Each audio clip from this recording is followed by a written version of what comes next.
Assalamualaikum warahmatullahi wabarakatuh. Selamat pagi, semoga kalian dalam keadaan sehat. Saya akan menerangkan tentang larutan penyangga. Larutan penyangga adalah larutan yang dapat mempertahankan pH dari pengaruh penambahan sedikit asam, basa, atau air. Nah, ada beberapa bentuk tipe pertanyaan. Jika bentuknya bentuk tabel, maka kamu lihat mana yang pH awal, asam, basa, airnya itu ketika dia dibulatkan itu dia akan sama dengan pH awalnya. Misalnya pH awalnya 5, ketika ditambah asam pH-nya sedikit turun, ketika ditambah basa pH-nya sedikit naik, ketika ditambah air pH-nya tetap. Kemudian ketika dia dalam bentuk grafik, kalau dalam bentuk grafik itu grafik yang pertama, ketika asam lemah ditambah dengan basa kuat, maka nanti grafiknya akan seperti ini. Nah, ketika ini dia volumenya dia ditambah terus kok pH-nya tetap atau stabil, maka dia yang disebut dengan larutan penyangga. Kalau dia pH asam lemah dan basa kuat, maka ketika dia ditambah kok volume kok pH-nya itu relatif stabil, maka ini yang disebut dengan daerah pH larutan penyangga. Nah, larutan penyangga itu dia punya syarat. Yang pertama, mol lemah itu lebih besar daripada mol kuatnya. Kemudian yang kedua, sifat mengikuti yang lemah gitu ya. Kemudian jenis larutan penyangga. Jenis larutan penyangga itu ada dua. Yang pertama larutan penyangga asam. Larutan penyangga asam itu dia terdiri atas asam lemah dan basa konjugasinya. Rumusnya H positif sama dengan Ka dikali mol asam lemah dibagi dengan mol basa konjugasi dikali valensi. Nah, larutan penyangga asam itu dapat dibuat dengan dua cara. Yang pertama, asam lemah ditambah basa kuat dengan syarat mol asam lemahnya lebih besar daripada mol basa kuatnya. Kemudian yang kedua, asam lemah ditambah basa konjugasinya. Contoh CH3COOH ditambah dengan CH3COONA. Ini asam lemah dan yang ini basa konjugasinya. Yang B HF ditambah dengan NaF. Kemudian larutan penyangga basa. Larutan penyangga basa itu dia terdiri atas basa lemah dan asam konjugasinya. Rumusnya OH- sama dengan Kb dikali mol basa lemah dibagi mol asam konjugasi dikali valensi. Nah, dapat dibuat dengan dua cara juga. Yang pertama, basa lemah dan asam kuat dengan syarat mol basa lemahnya harus lebih besar daripada mol asam kuatnya. Yang kedua, dari basa lemah ditambah asam konjugasinya. Contohnya NH4OH ditambah dengan NH4Cl atau NH4OH ditambah dengan NH42SO4.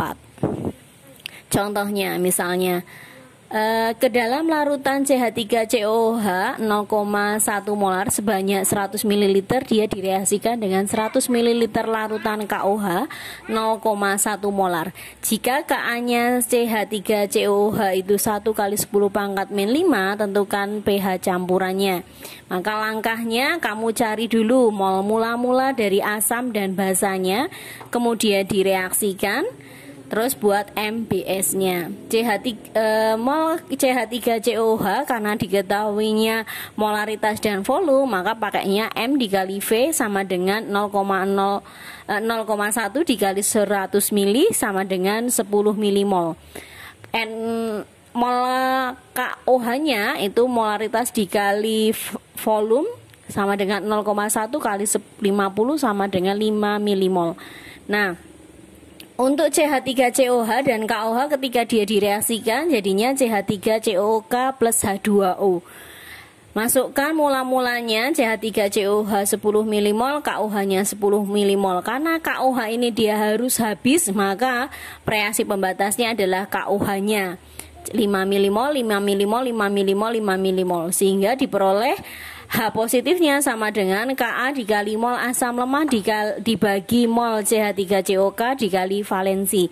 Karena valensinya itu dia 1, maka dikali dengan 1 itu. 5/5 1, maka ketemunya 1 kali 10 pangkat min 5, sehingga pH-nya adalah 5-log 1 atau sama dengan 5. Kemudian sifat dari larutan penyangga. Sifat dari larutan penyangga itu yang pertama, mempertahankan pH terhadap pengaruh penambahan sedikit asam, basa, atau air. Nah, prinsipnya yang perlu kalian cermati, asam tidak bereaksi dengan asam, basa tidak bereaksi dengan basa.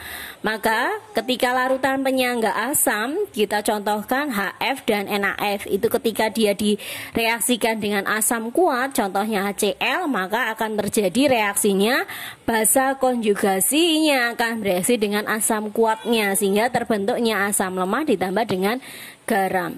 Contohnya NaF ditambah HCl, jadi yang bereaksi bukan asam lemahnya, tapi yang bereaksi itu adalah garamnya, sehingga NaF ditambah HCl jadinya HF dan NaCl. Ketika dia ditambah dengan basa kuat, maka yang bereaksi adalah asam lemahnya, bereaksi dengan basa kuatnya, maka terbentuk basa konjugasi dan air, sehingga HF ditambah NaOH jadinya NaF dan H2O.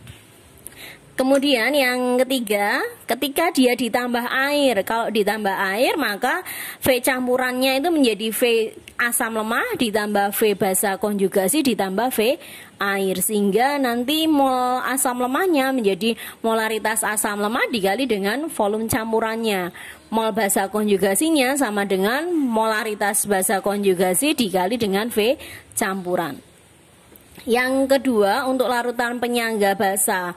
Larutan penyangga basa ketika dia ditambahkan asam kuat, nanti yang bereaksi bukan basa lemah, bukan asam konjugasinya, tapi basa lemahnya yang akan bereaksi dengan asam konjugasinya, membentuk asam konjugasi ditambah dengan air. Jadi ketika contohnya NH4OH ditambah HCl, nanti akan terbentuknya NH4Cl ditambah H2O. Ketika ditambah dengan basa kuat, maka nanti yang bereaksi adalah asam konjugasinya ditambah dengan basa kuat, maka nanti akan terbentuk basa lemah dan garam. Contohnya NH4Cl dan NH4OH, ketika bereaksi dia akan membentuk NH4OH ditambah dengan NaCl. Ketika dia ditambah air, nanti campuran V campurannya adalah V campuran basa lemah ditambah V campuran asam konjugasi ditambah V air. Maka mol asam lemahnya sama dengan molaritas basa lemah dikali volume campuran. Mol asam konjugasinya sama dengan molaritas asam konjugasi dan dikali dengan volume campuran. Sekian dari saya, semoga bermanfaat. Wassalamualaikum warahmatullahi wabarakatuh.